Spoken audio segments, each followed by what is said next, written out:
Okay, folks, here we go with another hunting video. I'm going to start off by telling you right away that I did some mighty poor shooting this weekend. One time pretty good, this time not so great. Uh, we found some new properties and things like that, and the hogs are in the corn. They are just flat in the corn, uh, hard to find. And it's been feast or famine here lately. Anyhow, we walk up on this group of hogs, and we're not as close as probably what we should be.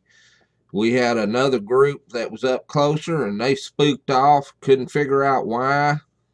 Probably because of the cars coming down the road, we don't know. But anyhow, we get these, we had to walk, and Trussell did the counting, and my gun snapped. I failed to put a round in the chamber.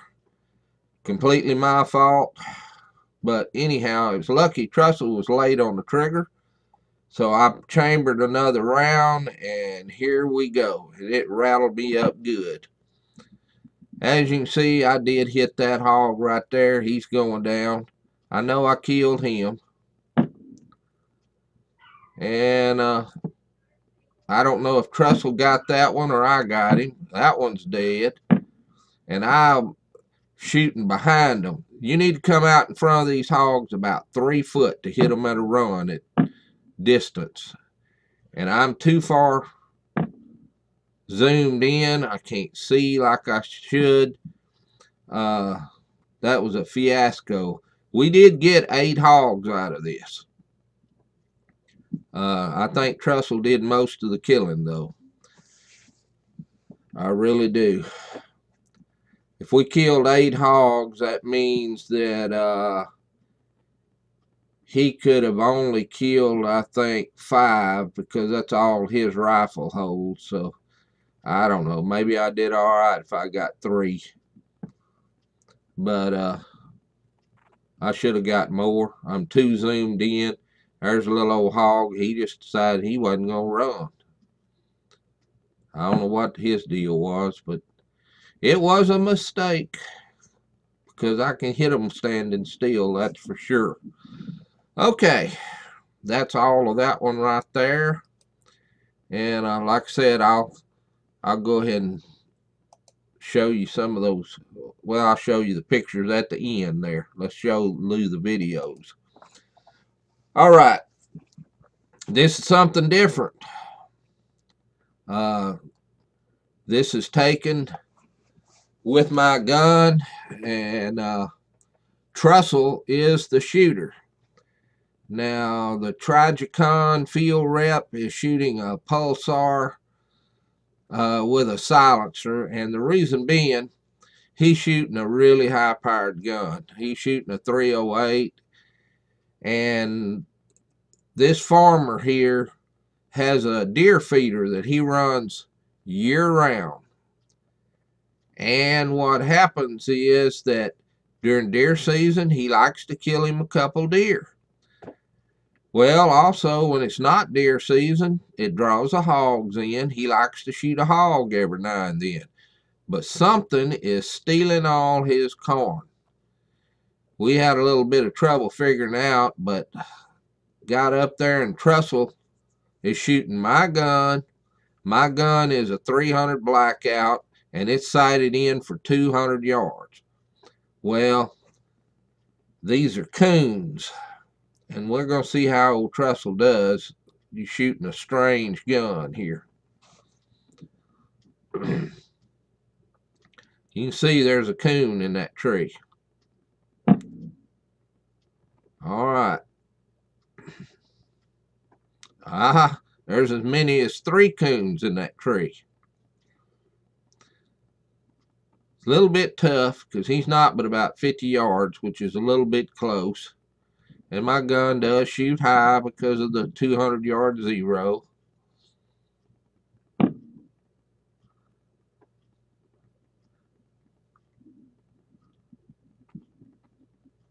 These are some corn thieves. All right.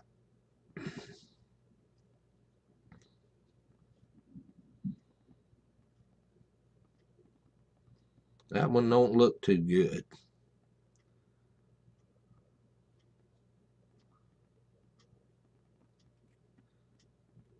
One down.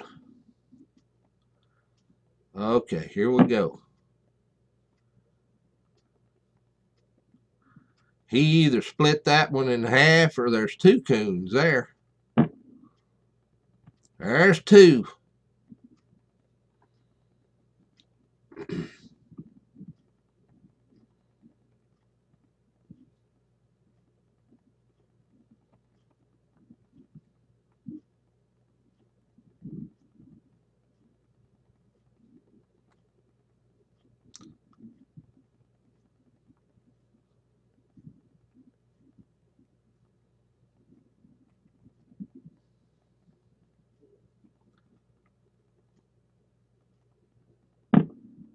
There's three.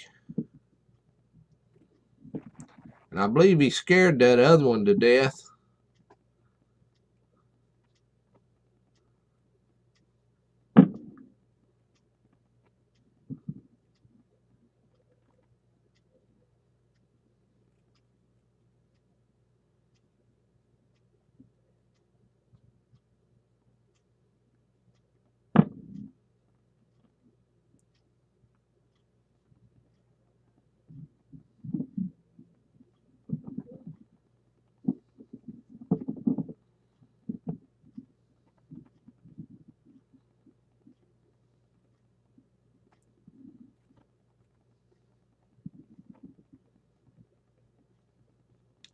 Still looking. There's four. Dang, that one died of old age. We're getting slow in our...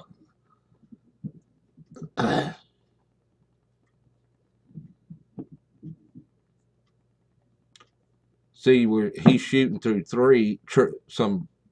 he's shooting through some branches there, so that's probably deflecting the bullet. Plus the gun is shooting a little high. He's shooting up hill and all of that.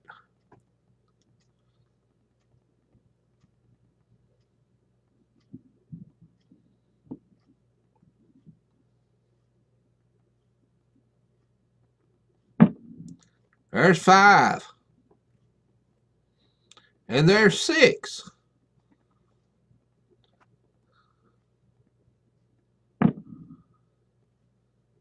Well, it's amazing that all that corn was just disappearing out of that one tree. There's the feeder right there on the left.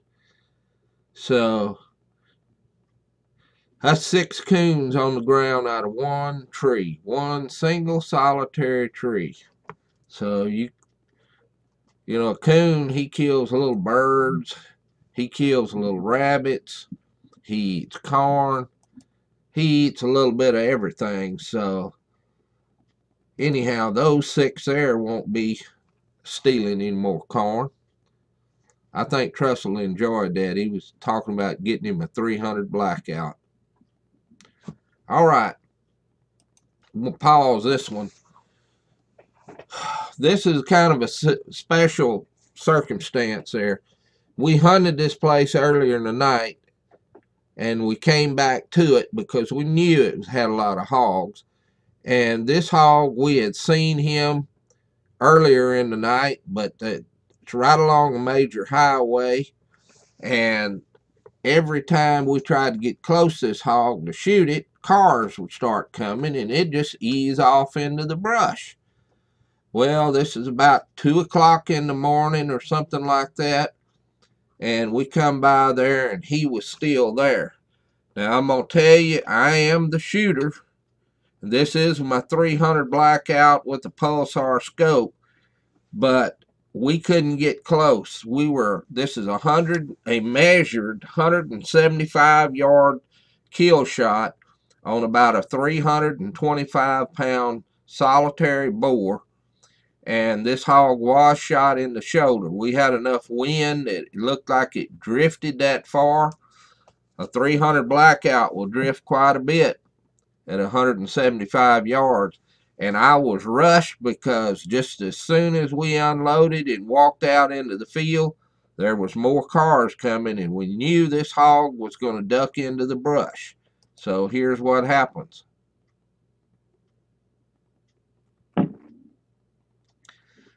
Looked like he went down. Just poleaxed him. Well, it looked like it, and it had me fooled, but he really didn't. He made about 20 more yards, and he was over there dead. All of those say a 300 blackout won't kill a big hog.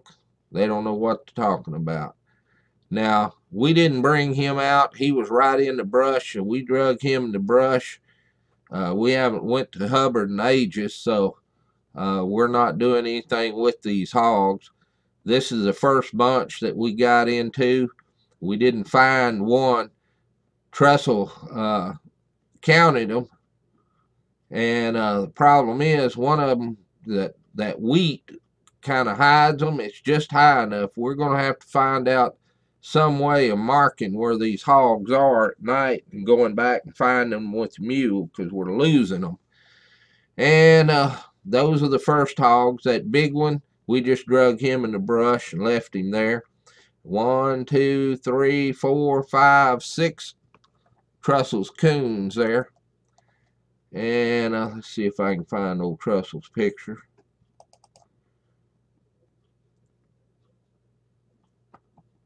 There he is. I think he killed most of those hogs. I just was not shooting very good. Kind of looks like Tim Kingry in that picture. Only thing is, outweighs him by 200 pounds. Anyhow, that's the hogs. Another picture here. A little better picture. Me and the hogs. And I'm going to show you that hog, that last one we killed. Don't look like much, but I'm going to tell you, look at the massive, how massive he is across the shoulders there. That is one really, really big hog. That's one of the biggest ones we've killed in a while. I suspect he would have dressed out at over 300 gutted. And let's see. There's my picture now. This is that big hog. I want you to look that I'm kneeling down, and we're not doing none of those tricks. It's to set 5, 6 foot behind them, make them look bigger and all that. I'm down on one knee, and that hog, his shoulders are so wide it comes up right below my knee right there. So, you know, that is a big one. Absolutely. We didn't even look at his teeth. It was about 2 o'clock in the morning. We was tired, ready to go to the house. But anyhow, that was a nice hog right there. So I appreciate you looking. You try to subscribe to my page on YouTube, and that's Texas Hog Hunting. Thank you.